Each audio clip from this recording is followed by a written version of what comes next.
Love by the villain লেখিকা লিজা মনি পর্ব 38। Annie নিকের বুকে মুখ লুকিয়ে ফুঁপিয়ে ওঠে। অ্যানির ফোঁপানোর শব্দ নিক অনুভব করে কপাল কুঁচকে ফেলে। অ্যানির মুখটা বুক থেকে তোলে।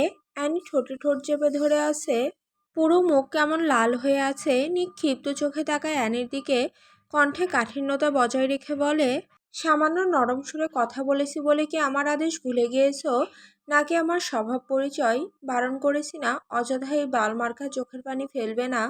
মেরেছি আমি, আঘাত করেছি নাকি আদর করেছি? নিকের ধমকে অ্যানি হুট করেই চুপ হয়ে যায়। কান্না সেকেন্ডের মধ্যে অফ হয়ে যায়। অ্যানির এমন হুটহাট পরিবর্তন দেখে নিক ঠোঁট কামড়ে ধরে হাসে। অ্যানির কোমরটা চেপে ধরে নিজের সাথে মিশিয়ে নেয়। অ্যানি পাথরের মতো এক জায়গায় দাঁড়িয়ে থাকে। নিক গলায় মুখ গুজে দিয়ে হিসিয়ে বলে, ঠিক এইভাবেই আমার প্রতিটা কথা শুনবা, আমার অবাধ্য হবে না। এতক্ষণ অ্যানি চুপ হয়ে থাকলেও এখন কেমন যেন ছটফট করে ওঠে। নিককে সরানোর জন্য শক্তি প্রয়োগ করে আতঙ্কিত গলায় বলে, সরুন। নিক যেন শুনেও শুনল না। অ্যানির জামার এক অংশ সামান্য সরিয়ে অ্যানির হাত চেপে ধরে। পাগলাটে আচরণের মধ্যেই ঘন নিঃশ্বাস ফেলে বলে, 10 দিন তো সরেই ছিলাম।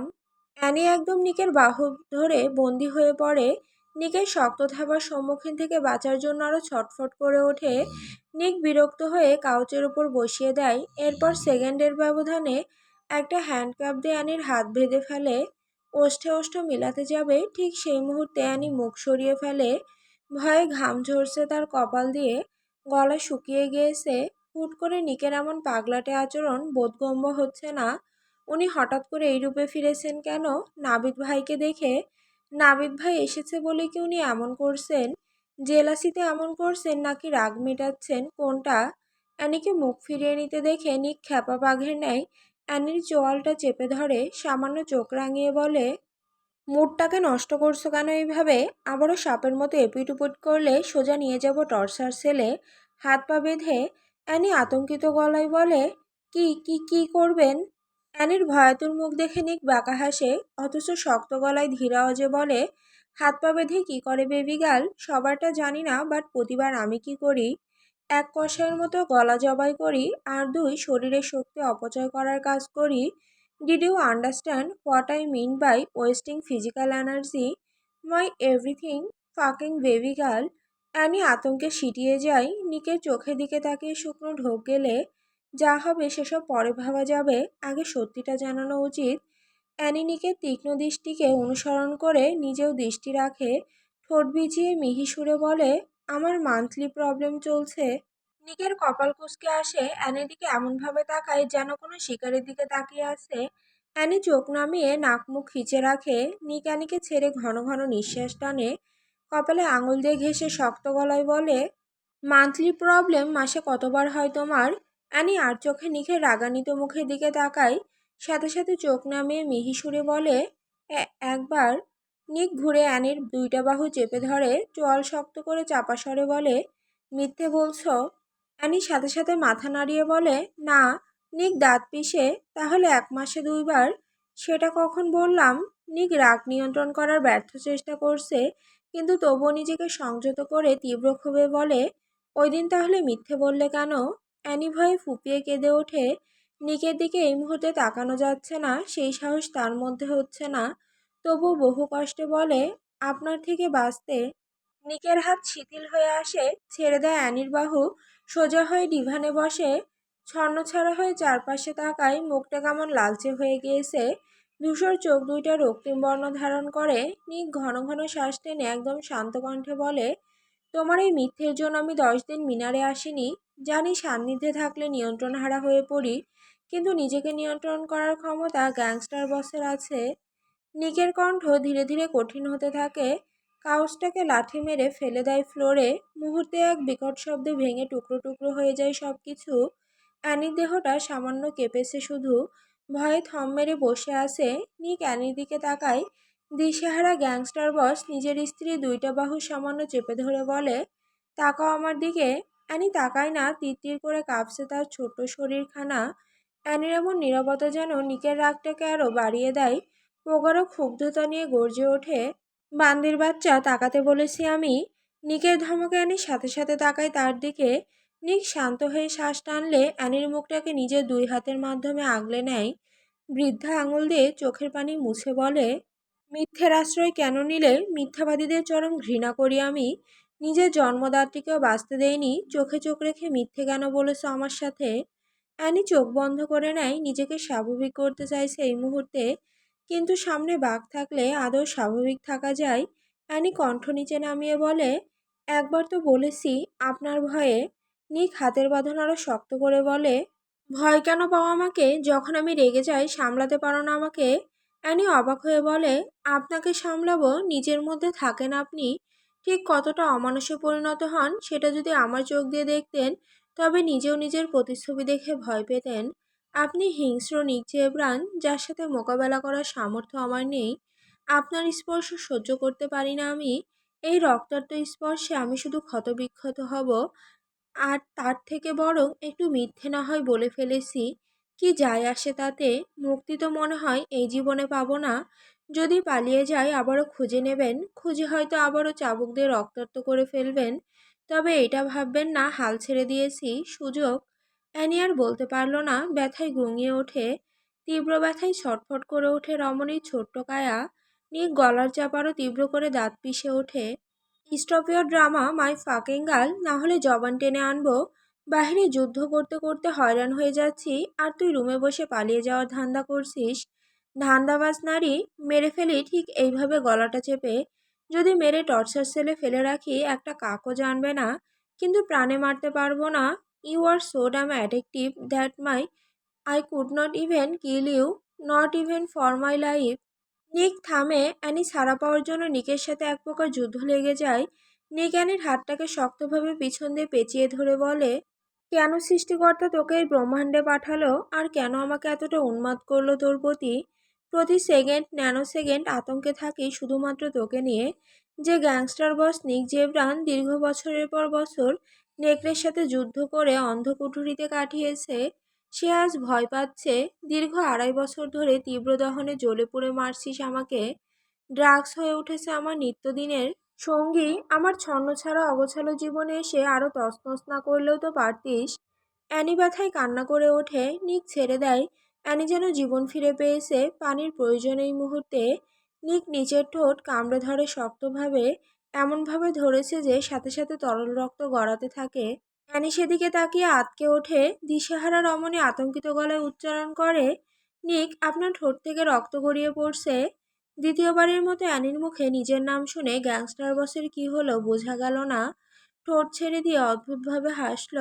অ্যানি ঠোঁটে রক্তাক্ত ঠোঁট দিয়ে মিনিট লাগিয়ে শক্ত করে চুমু খেয়ে বলে, গলায় ব্যথা পেয়েছো তাই না? আফসোস আমার ব্যথা দেখলে না। লাস্টবার ওয়ার্নিং দিচ্ছি তোমাকে, সেকেন্ডবার যদি মিথ্যের আশ্রয় নাও, তাহলে বিলিভ মি ব্লাড রোজ, আমার সর্বোচ্চ খারাপ রূপ দেখতে পারবে। এই 10 দিন আমি আলাদা থেকেছি মাত্র একটা মিথ্যের জন্য। এই নিষ্পাপ চাহনি আজ তোমাকে বাঁচিয়ে দিল, কিন্তু পরের বার এইটাও বাঁচাতে পারবে না। নিক কথাটা বলে থামে, কিন্তু পরের মুহূর্তে তীক্ষ্ণ চোখে তাকিয়ে বলে, এখন সত্যি বলছো? অ্যানি ছটফটিয়ে ওঠে। ট্রাস্ট মি, আজকের কথায় বিন্দুমাত্র মিথ্যে নেই। নিক ডিভান থেকে উঠে বের হয়ে বারান্দায় যেতে যেতে বলে, when the time comes I check it myself. নিকের কথাটা কানে আসতে অ্যানি বিড়বিড় করে, লুচ্চা চিতাবাঘ, মেয়েরা নাকি নিজের হাজবেন্ডের কাছে সর্বোচ্চ সেফ থাকে, কিন্তু আমি তো নিজের হাজবেন্ডের কাছেই সেফ না। বাহিরের লোকে কুনজর দিবে কখন? ঘরের লোকই 24 ঘন্টা অশ্লীল দৃষ্টি দিয়ে রাখে। শালার জিন্দেগি। নিজের ভাবনায় অ্যানি নিজে হতভম্ব হয়ে যায়। আশ্চর্য, সে এইসব কি অযথা চিন্তা করছে। হাজবেন্ডকে, এমন হার্টলেস যন্ত্রকে নিজের সাথে জড়িয়ে বোকামি করিস না অ্যানি, জীবনের সব থেকে বড় অপরাধ হবে এটা। তারা অত্যাচার আঘাত হাট করতে জানে, কিন্তু কোনোদিন ভালোবাসতে জানে না।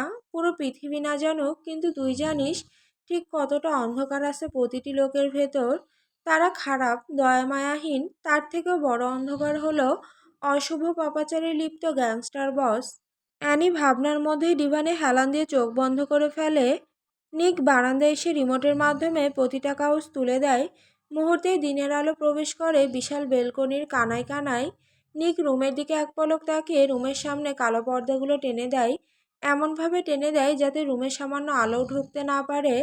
বারান্দার প্রান্তদেশে রাখা বিশাল আকৃতির চেয়ারে বসে আছে গ্যাংস্টার বস। দেহভঙ্গিতে অনরাধিপত্য, দৃষ্টিতে নিবদ্ধ হিংস্রতা ভেসে উঠেছে। দেয়ালের প্রান্তে ধাক্কা খাচ্ছে নিকের সামনে বিস্তৃত একটি পুরনো মানচিত্র। ভাঁজে ভাঁজে জমে থাকা লালচে দাগ দেখেই বোঝা যাচ্ছে অতীতের অপরাধ চিহ্নে মোড়া কোনো ভূখণ্ড। মানচিত্রের পাশে ছড়িয়ে আসে টুকরো টুকরো কাগজ, অসম্পূর্ণ পরিকল্পনা, অর্ধেক নাম আর কিছু নীরব সিদ্ধান্ত। জানা নেই এই কাগজগুলো ঠিক কি কারোর জীবনদানে নাকি জীবন বিনাশে। কাউচের ছোট টেবিলে সাজানো রয়েছে কাচের বোতল, বিদেশি মদ, কোকেইন আরও অনেক কিছু। নিক ম্যাপের দিকে তাকিয়ে সোজা হয়ে বসে। মাথা ঠান্ডা করার জন্য ওয়াইনের বোতলের দিকে তাকাই, কিন্তু কেন জানি সবকিছু বিরক্ত লাগছে। রাগে শরীর কাঁপছে তার, কিন্তু রাগটা কী কারণে সেটা গ্যাংস্টার বস নিজেও জানেন না। চোখ বন্ধ করে ডিভানে গা এলিয়ে দেয়, বুক চিরে যেন বেরিয়ে আসে। পাখি আমার নিঠুর বড়, মনও বোঝে না। আমার ভাঙা খাঁচা পড়ে আছে, সে তো আসে না। পোড়া মনে ভালোবাসা বাসা বাঁধে না। অধিরাজার দুইজন গার্ড বাগানবাড়ির বদ্ধ রুম থেকে দুইটা বিশাল বক্স বের করে। পুরো বক্স স্টিলের লাল রঙের ছিল। উপরে কিছু লেখা ছিল, কি লেখা সেটা বোঝা মুশকিল। অধিরাজ গার্ডকে ইশারা দিয়ে বলে, এগুলো সোজা প্রাইভেট জেটে নিয়ে চলো।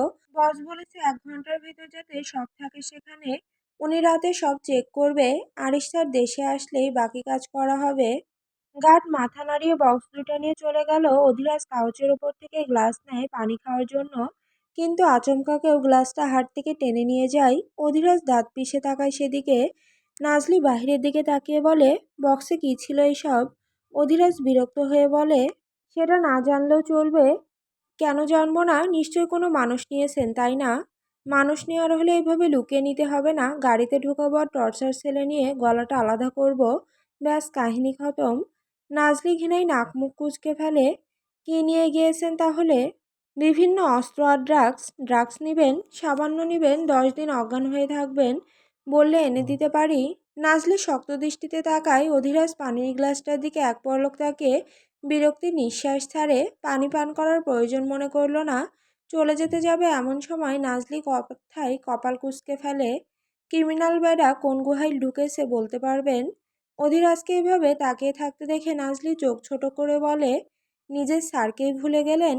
অধিরাজ তপ্তশ্বাস ছেড়ে বলে, হুট করে স্যারের খোঁজ করছেন যে? নাজলি হালকা লাজুকতা নিয়ে বলে, স্বামীর খোঁজ না করলে কি চলে দেবরজি? অধিরাজ কাশতে গিয়েও থেমে যায়। নাজলি বাঁকা হেসে লাজুকতা নিয়েই বলে, একটা ফোন দেবেন আপনার স্যারকে? অধিরাজ গম্ভীর গলায় বলে, স্যার এখন ব্যস্ত আছে। নাজলি আহত গলায় বলে, কোথায় আছে? ইটালি। নাজলি শান্ত চোখে তাকিয়ে বলে, আপনার স্যারকে একটা ফোন দিন। বললাম তো ব্যস্ত আছে। নিজের স্ত্রী সন্তানের থেকে ব্যস্ত আর কিছু নেই। অধিরাজ অবাক হয়ে বলে, সন্তান?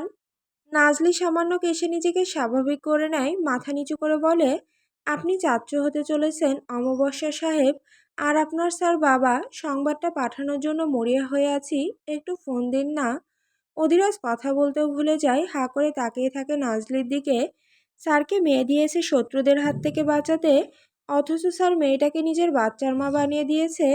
আশ্চর্য হারবাল সেবন করে তারা। একজন মা বানানোর জন্য যুদ্ধ করছে, আরেকজন চুপি চুপি অলরেডি বানিয়েও দিয়েছে।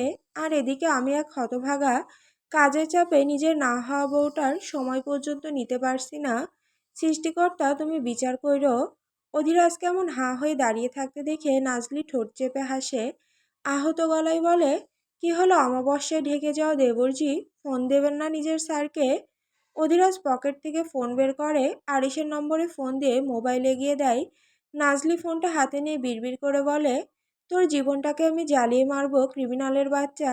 দেশের বাহিরেও তোকে শান্তিতে থাকতে দিব না। সময়ের ব্যবধানে পরিচিত ব্যক্তির কণ্ঠস্বর ভেসে আসে, অধিরাজ বল। নাজলি গলাকে সে কান্নার সুরে বলে, কেমন আছেন স্বামীজান? নিজের বউকে বলে গেলে কি হতো? ইস, কত চিন্তা করছিলাম জানেন। নাজলির গলা পেতেই আরিশ চেঁচিয়ে ওঠে, তুমি? অধিরাজের ফোন তোমার কাছে কেন? আর অধিরাজ কোথায়? নাজলি চোয়াল চেপে ধরে পাল্টা ধমকায়, আস্তে চাচাবাল, কানে তালা ঝুলিয়ে দেওয়া ধান্দা করছেন নাকি? আরিশ দাঁত পিষে বলে, তুমি সারা জীবনের জন্য কালা হলে খুশি হতাম স্টুপিড।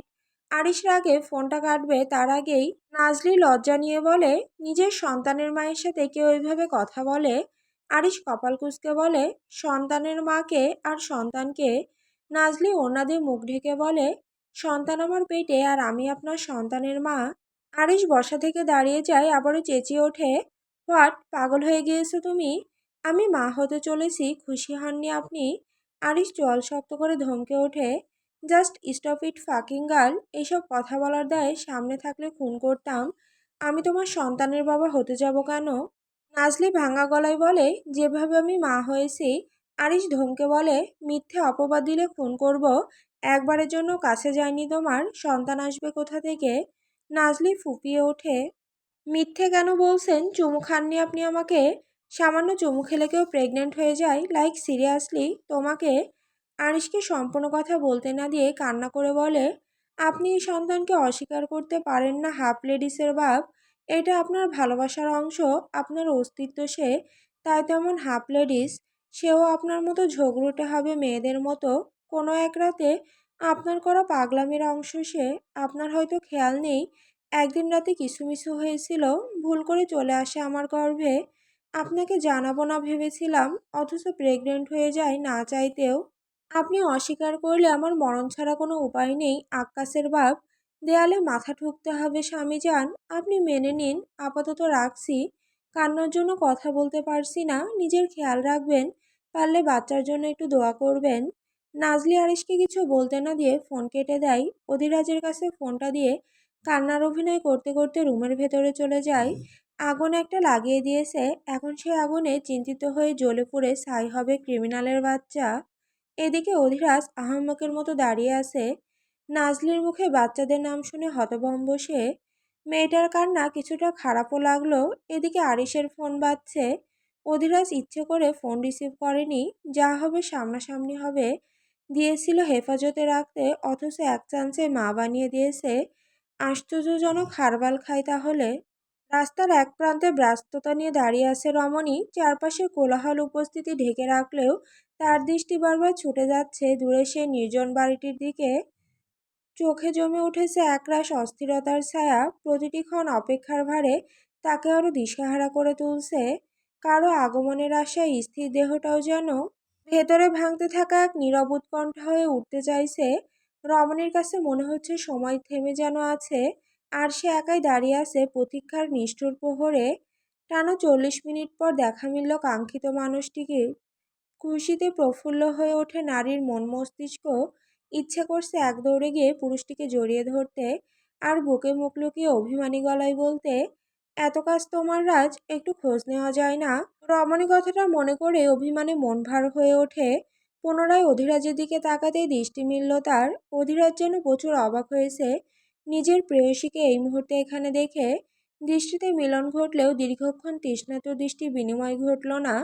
ফোনের রিংটোনে তানভি নিজের হাতের দিকে তাকায়। মেহেরের ফোন দেখে দ্রুত রিসিভ করে। ফোন রিসিভ করতে ভেসে আসে মেহেরের অধৈর্য কণ্ঠস্বর, আপু, তুমি কি আজ অধিরাজ ভাইয়ের সাথে দেখা করতে গিয়েছো? তানভীর চোখ কোঠর থেকে বেরিয়ে আসার উপক্রম। সে যে এখানে আসবে সে নিজেও জানতো না, এই বিচ্ছু জানলো কিভাবে? তানভীর সিনা টান টান করে দাঁড়িয়ে বলে, একদমই না। যে আমাকে মনে রাখে না আমি তার সাথে দেখা করতে আসবো কোন দুঃখে? ফোনের ওপাশ থেকে শোনা গেল মেহেরের প্রাণবন্ত হাসির শব্দ, যে দুঃখে আমার পালোয়ান ভাইয়ের প্রেমে পড়েছো ঠিক সেই দুঃখে যাবে। তানভি বিড়বিড় করে বলে, পালোয়ান না ছাই? মেহের দুষ্টু হেসে বলে, এখন তুচ্ছ করছো, সামলাতে পারবে তো তখন? তানভি লজ্জায় হাঁসফাঁস করে ওঠে, আশ্চর্য, এদের কি লজ্জা নেই? কিন্তু আমার এত লজ্জা করছে কেন? তানভি সামান্য রাগী গলায় বলে, মেহের। মেহের শব্দ করে হেসে ওঠে। তানভি কপাল কুঁচকে বলে, ইতনা জ্যাদা মাত হেসো বেহেন, মেরেওয়ালা ছোড় দো। তুমি যাকে ভালোবেসে উন্মাদ, আদৌ জানো তার সম্পর্কে? নিজে সামলাতে পারবি?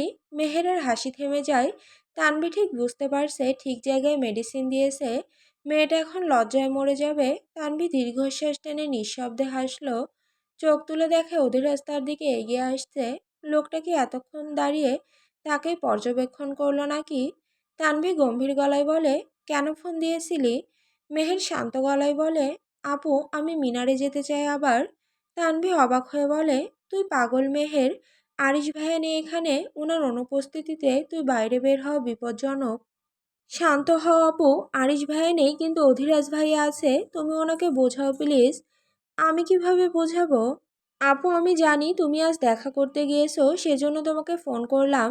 তানভি ভ্রুকুচকে বলে, তুই এত অধৈর্য হয়ে আছিস কেন? মেহের শান্ত গলায় বলে, আপু, ওই দিন মিনারে একটা মেয়েকে দেখেছি, তুমি তো চলে এসেছিলে। মেয়েটা অসম্ভব সুন্দর ছিল। আমি একজন মেয়ে হয়ে ওর সৌন্দর্যে মুগ্ধ হয়েছিলাম। কিন্তু আশ্চর্যের কথা, সে আমাদের বিষয়ে অনেক জানে। যতটুকু বুঝলাম, মেয়েটা শত্রুর কবলে পড়েছে হয়তো, তাই নিক মিনারে জায়গা দিয়েছে। হয়তো তাদের কোনো পরিচিত। শুধু এইটাই দেখতে যাব মেয়েটা চলে গিয়েছে নাকি এখনো আছে। তানভি আশ্চর্য হয়ে বলে, কিন্তু মেহের, স্যার তো মেয়েদের সহ্য করতেই পারে না। গ্লাস মিনারে মেয়ে আসলো কিভাবে? মেহের তপ্ত শ্বাস ফেলে বলে, এটা গ্লাস মিনার হলেও সেটা অন্ধকার এক জগৎ। হয়তো তাদের কোনো প্রয়োজনীয় কাজের জিনিস এই মেয়ে, তাই এইভাবে লুকিয়ে রেখেছে। তানভি আনমনেই বলে, হয়তো, কিন্তু কেন জানি অদ্ভুত সন্দেহ হচ্ছে।